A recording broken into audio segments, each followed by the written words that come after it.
एकादशी तिथि परम भगवान श्री कृष्ण को अत्यंत प्रिय है। ये बात हमारे सभी शास्त्र एक स्वर में और उच्च वर में बार बार कहते हैं। वर्ष में 24 बार एकादशी तिथि आती है और ये सभी समान रूप से महापातक नाशिनी और मंगलकारी है। लेकिन कुछ एकादशी तिथि विशेष है और वर्ष में आने वाली ऐसी ही विशेष एकादशियों में से एक अत्यंत विशेष है पांडव निर्जला एकादशी, जिसे भीम एकादशी भी कहा जाता है।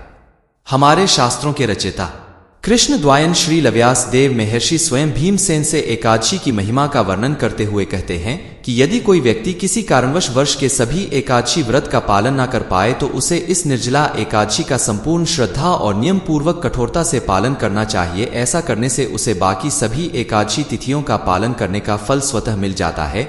और ऐसी ही सबसे पवित्र पांडव निर्जला एकादशी इस वर्ष एक बार फिर आ चुकी है, लेकिन उसके दिन को लेकर अभी भी संशय है। कोई कहते हैं कि इस बार 2 एकादशी तिथि है और कोई कहता है एक ही है। तो चलिए एक बार फिर हम आपके लिए इन सभी संशयों का समाधान लेकर आ चुके हैं। और जैसा कि आप जानते हैं, आपके अपने इस चैनल पर कोई भी बात बिना प्रमाण और प्रमाणभूत जानकारी के तो होती नहीं है। तो आज भी हम आपके लिए शास्त्रों से प्रमाणभूत श्लोक और प्रमाण लेकर आए हैं और देखते हैं कि आखिर इस बार की एकादशी का ये कंफ्यूजन क्यों है और इसे सरलता से कैसे समझा जाए।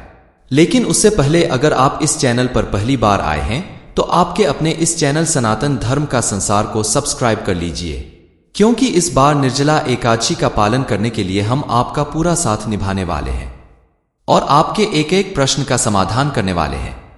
और आपके एक एक प्रश्न का समाधान करने वाले अनेक वीडियोस भी इस निर्जला एकादशी स्पेशल सीरीज में आपके लिए लेकर आने वाले हैं। तो वो कहीं मिस ना हो जाए, चैनल सब्सक्राइब कर लीजिए और नोटिफिकेशन बटन भी ऑन कर लीजिए।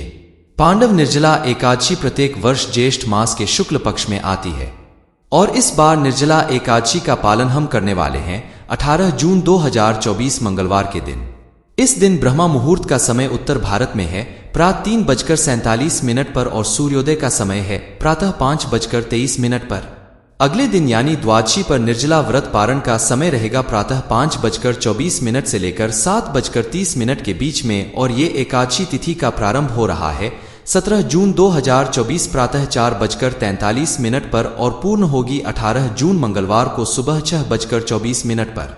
अब देखिए, आप सोच रहे होंगे कि जब एकादशी 17 जून सोमवार को सूर्योदय के समय में ही प्रारंभ हो जाती है तो फिर हम उसका पालन 17 को ना कि 18 को क्यों कर रहे हैं। और कई जगह पर यही संशय फैला हुआ है कि आखिर 17 को एकादशी है तो फिर 18 को दोबारा एकादशी कैसे आ सकती है। तो इसका उत्तर हमें मिल रहा है भविष्य पुराण में, जहां कहा गया है अर्थात यदि दशमी मध्य रात्रि को पार कर जाती है तो एक वैष्णव को उस दिन एकादशी व्रत का पालन न करके द्वादशी पर पालन करना चाहिए। तो इस श्लोक के अनुसार अगर आप पंचांग में देखेंगे तो इस बार की दशमी तिथि 16 जून रविवार को मध्य रात्रि पार करके 17 जून सोमवार को प्रातः 4:43 तक विस्तारित हो रही है। इसलिए 17 जून को जो एकादशी तिथि है वो दशमी मिश्रित एकादशी कहलाएगी। गरुड़ पुराण, भविष्य पुराण और शिव रहस्य में एक श्लोक आता है, उद्यात्रा के दावे प्रमुख संयुता अर्थात है ब्राह्मण, यदि सूर्योदय से 96 मिनट पूर्व एकादशी उपस्थित है तो वह पूर्ण और शुद्ध एकादशी कहलाती है। इस एकादशी के दिन एक गृहस्थ को भी उपवास करना चाहिए। इस श्लोक के अनुसार अगर कोई एकादशी सूर्योदय के 96 मिनट पहले यानी ब्रह्मा मुहूर्त के समय में उपस्थित है तभी उसे शुद्ध और पूर्ण एकादशी कहा जाता है। और 17 जून को आने वाली एकादशी तिथि सूर्योदय से 96 मिनट यानी कि ब्रह्मा मुहूर्त के समय में उपस्थित नहीं है, क्योंकि उस दिन ब्रह्मा मुहूर्त के समय में दशमी तिथि चल रही है। इसलिए 17 जून को आने वाली एकादशी तिथि को पूर्ण शुद्ध नहीं माना जा सकता और इसीलिए उसके अगले दिन यानी कि 18 जून को ही हम निर्जला एकादशी का पालन कर रहे हैं। कुर्म पुराण, नारद पुराण और विष्णु रहस्यमय तो यहां तक बताया गया है, दशमी से संयुक्त यह करोति विमूढ़ाधि ही एकादशी अर्थात केवल मूर्ख व्यक्ति ही 10 में सम्मिलित एकादशी व्रत का पालन करता है और उन्हें पिछले 12 वर्षों का एकादशी व्रत पालन करने का फल प्राप्त नहीं होता। इसका सीधा अर्थ यह है कि यदि आपने इस बार गलती से भी दशमी युक्त एकादशी का पालन कर लिया तो पिछले 12 वर्षों तक आपने जो एकादशी की है उन सभी का पुण्य फल क्षीण हो नष्ट हो जाएगा। और ऐसा हम नहीं, ये शास्त्र कह रहे हैं। चलिए अब आगे देखते हैं। ब्रह्मा वैवर्त पुराण में भी कहा गया है, अर्थात जिस प्रकार गंगाजल के एक पात्र में एक बूंद मदिरा मिल जाने पर वो त्याग के योग्य हो जाता है, उसी प्रकार वह एकादशी जो सूक्ष्मता पूर्वक भी दशमी से युक्त हो जाए तो वह भी त्यागने योग्य बनती है। विशेषकर जो भगवान श्री विष्णु की आराधना करने वाले वैष्णव है, उन्हें इस बात का अवश्य ध्यान रखना चाहिए कि वे कदापि दशमी युक्त एकादशी का पालन न करें। इस बात को समझने का सबसे सरल उपाय यह है कि जब 2 एकादशी तिथियां आए तो सदैव दूसरी एकादशी तिथि का पालन करें।